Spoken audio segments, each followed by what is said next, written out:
Good morning, students. Today we continue our 7th chapter of Maths Fractions. Yesterday we have discussed about equivalent fractions. हमने equivalent fraction के बारे में पढ़ा था previous class में. आज हम पढ़ेंगे are the fractions equivalent, कि जो fractions दिए हुए हैं वो equivalent हैं या नहीं, उसे कैसे हम check करते हैं. उसके बाद हम पढ़ेंगे कंपेयरिंग फ्रैक्शंस, की फ्रैक्शंस को कंपेयर कैसे करते हैं कि कौन सा फ्रैक्शन बड़ा है कौन सा फ्रैक्शन छोटा है और किस तरह से उन्हें असेंडिंग और डिसेंडिंग ऑर्डर में अरेंज किया जाता है. ये सब आज की क्लास में हम पढ़ेंगे. तो फर्स्ट है हमारा आर द फ्रैक्शन इक्विवेलेंट. क्या वो फ्रैक्शन इक्विवेलेंट हैं? जैसे फर्स्ट क्वेश्चन हम देख सकते हैं कुछ एग्जाम्पल के थ्रू. ये दिए हैं दो फ्रैक्शन दिए हैं 3/8 एंड 9/24. क्या ये फ्रैक्शन इक्विवेलेंट हैं? तो अब हम इन्हें किस तरह से चेक कर सकते हैं ये हमें देखना है. तो देखेंगे हम क्या करते हैं, क्रॉस मल्टीप्लाई करते हैं इनका. क्या करते हैं? क्रॉस मल्टीप्लाई, यानी कि 3 को मल्टीप्लाई करेंगे 24 से और 9 को मल्टीप्लाई करेंगे 8 से. ठीक है, तो देखिए 3 को हमने 24 से किया तो क्या आया 74 और 9 को 8 से किया तो क्या आया 74. तो जब वो इक्वल आएंगे हमारे नंबर तो हमारे जो फ्रैक्शन जो दिया हुआ है वो इक्वलेंट होगा. और as the product are equal, क्योंकि प्रोडक्ट इक्वल आया है हमारा 3/8 एंड 9/24 आर इक्वल या इक्वलेंट फ्रैक्शन. तो इन्हें हम इक्वलेंट बोलेंगे या इक्वल बोलेंगे. ठीक है, इस तरह से हम चेक करते हैं कि फ्रैक्शन इक्वलेंट है या नहीं. इस तरह से आप कर सकते हैं.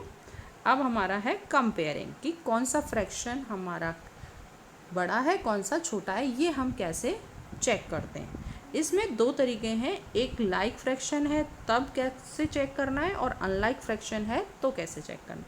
तो पहले हम देखते हैं लाइक फ्रैक्शन का. लाइक फ्रैक्शन में तो क्या होता है, डिनोमिनेटर सबके सेम होते हैं. तो ये सबसे सिंपल है. जब डिनोमिनेटर सेम है तो सिर्फ हमें ऊपर वाले नंबर को चेक करना है.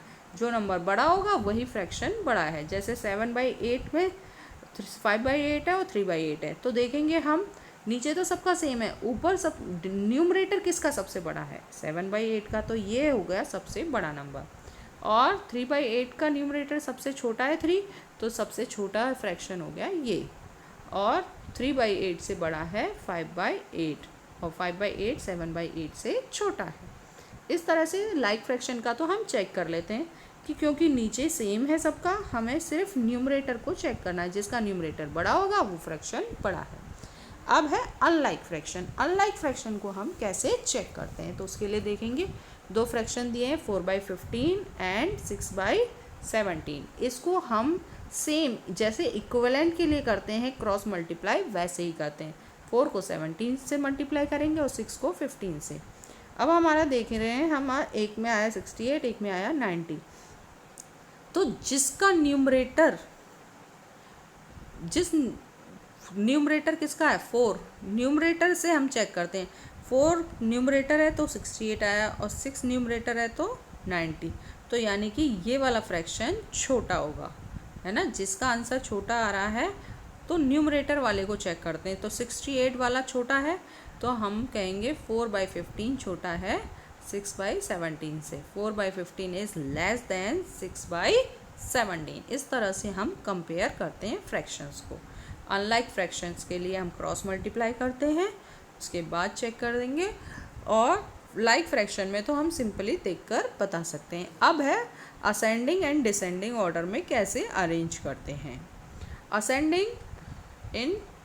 Arrange in descending order. Descending order का पहले देख रहे हैं.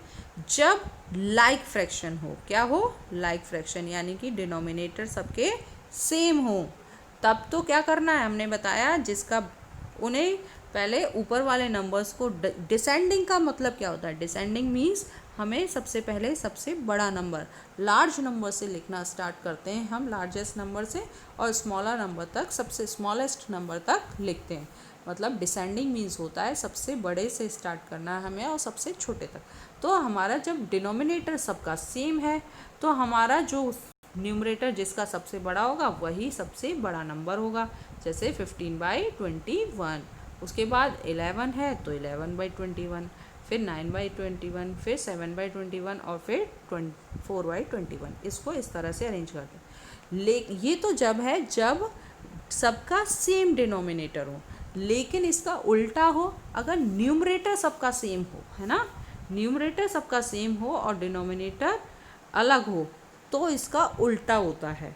तो पहले इन्हें असेंडिंग ऑर्डर में अरेंज करते हैं। जो डिनोमिनेटर है उसे असेंडिंग ऑर्डर, तो जिसका असेंड सबसे छोटा है डिनोमिनेटर, वो हो जाता है सबसे बड़ा, है ना, क्योंकि न्यूमरेटर तो सबके सेम है, डिनोमिनेटर। अब इसमें जो 5 है वो सबसे छोटा है वैसे तो, लेकिन जब डिनोमिनेटर में ये पहुंच गया सबसे छोटा, तो ये हो जाएगा सबसे बड़ा, है ना। क्योंकि जैसे कि मान लीजिए मेरे पास 5 पेंसिल हैं, है ना। अगर मैं उन्हें 5 स्टूडेंट्स को दूंगी तो सबको एक एक मिलेगी, लेकिन, है ना, या चॉकलेट मान लेते हैं हम, 5 चॉकलेट हैं, 5 स्टूडेंट्स को हमने दी तो सबको एक एक मिली। लेकिन अगर मेरे पास 5 चॉकलेट हैं और मुझे सिर्फ 2 स्टूडेंट्स को देनी है ना, तो उन्हें ज़्यादा मिलेगी ना, तो ये वाला बड़ा हो गया ना, इन बच्चों के पास जो मिलेगी वो बड़ी हो गई, है ना, और इन बच्चों को जो मिले, तो इसीलिए जिनका डिनोमिनेटर छोटा होता है वो बड़ा हो जाता है अगर न्यूमरेटर सेम है तो, ठीक है। इस तरह से हम करेंगे। और अब है arranging ascending order. Ascending order में भी जब डिनोमिनेटर सेम हो तो उसे असेंडिंग ऑर्डर में ऊपर वाले नंबर को अरेंज करते हैं, तो वो असेंडिंग ऑर्डर में हो जाएगा। जो सबसे छोटा होगा वो सबसे पहले, फिर उससे बड़ा, देन उससे बड़ा, और देन इस तरह फिर सबसे लास्ट में सबसे लार्जेस्ट नंबर करेंगे।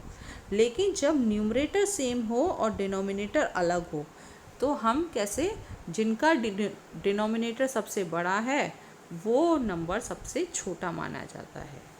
जब न्यूमरेटर सेम हो तब हम डिनोमिनेटर जिसका सबसे बड़ा होगा वो नंबर सबसे छोटा माना जाएगा, और जिसका न्यूमरेटर सबसे छोटा होगा वो नंबर सबसे बड़ा माना जाएगा। इस तरह से हम असेंडिंग ऑर्डर में इन्हें अरेंज करते हैं। अब आपका होमवर्क है, ध्यान से देखेंगे। Do question number 5, 6, 7 and 8 of exercise 7B in book. ये क्वेश्चन तो आपको बुक में करने। And do question number 9 and 10 in notebook. और 9 एंड 10 क्वेश्चन आपको नोटबुक में करने। So do practice of these questions. Thank you.